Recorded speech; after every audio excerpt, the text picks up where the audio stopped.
I want to talk to you a little bit about how Fortune's Path thinks, because if we're going to work together, you want to know what you're getting into.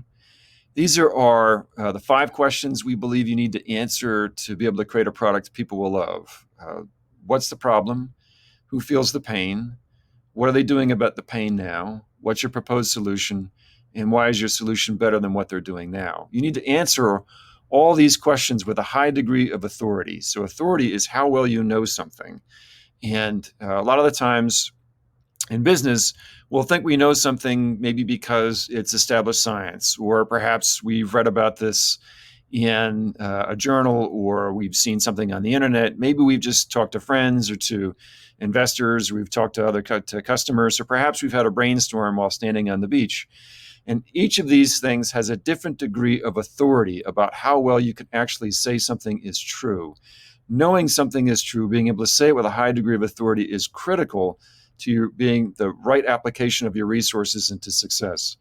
Now, how you start your business or how you start your product has a dramatic impact on your entire approach to the market and your global outlook. So these 5 different great companies all had different origins, and those origins dramatically affect your authority on those 5 critical questions. So let's say that you're like Microsoft and you knew someone you wanted to work with, and you just had a team you were really excited about. You don't know anything about those 5 questions specifically just because you're starting from the standpoint of having a great team. A company like Warby Parker, which began when someone broke their glasses, they have a very good idea about what the problem is, but they don't yet know anything about why their solution is better than what's in the market. But they're starting out with high authority on what the problem is.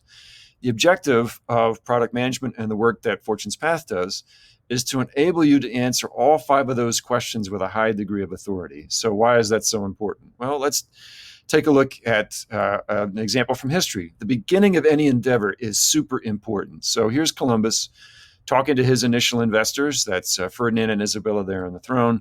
And he's pitching them in his idea that we can get to the east faster if we travel west than if we travel east. So Columbus, to convince his investors, shows them his plan. This is his map. He's estimated that the Earth is about 14,000 miles in circumference. If you'll notice something about Columbus's map, there's a very important detail missing, and that's North and South America. Now, if Columbus had done a little bit more research and had tried to answer his question about traveling west with a higher degree of authority, he would have encountered Eratosthenes, who was the librarian at the Library of Alexandria in about the 2nd century BC. And Eratosthenes had correctly estimated that the size of the Earth was actually 25,000 miles in circumference. And so if he'd done a little bit more investigation, he could have saved himself a lot of heartache. So how do these 5 questions actually play out in practice? Well, let's suppose you want to create a set of headphones that are going to revolutionize the market. Maybe these are how you've identified answers to these 5 questions.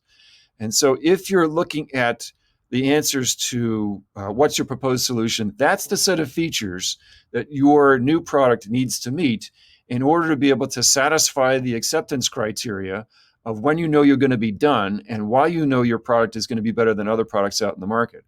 Now, this process often gets mistranslated or lost in the actual application. So let's say you've told your development team those are the things that you need, and they come back to you with these fabulous set of headphones. They say, hey, they're super comfortable, they sound awesome. But you say, well, part of our acceptance criteria was that they were wireless, and their response is, that's a really hard problem. These things sound great, but they just have a wire. This is pretty common, where we'll actually change what we've defined as the features and what's important to success in order to reach a technical outcome. And when you do that, you may be okay, but you're not going to be creating something that revolutionizes an entire space like AirPods did. So if you're trying to understand how well can we answer these 5 questions, you'll want to do kind of an audit of your organization. Take a look and see which of these different deliverables you have. How have you answered these questions in some degree of detail by having things like a buyer's journey? Do you understand the common objections that come up in the sales process and how you're going to counter those objections?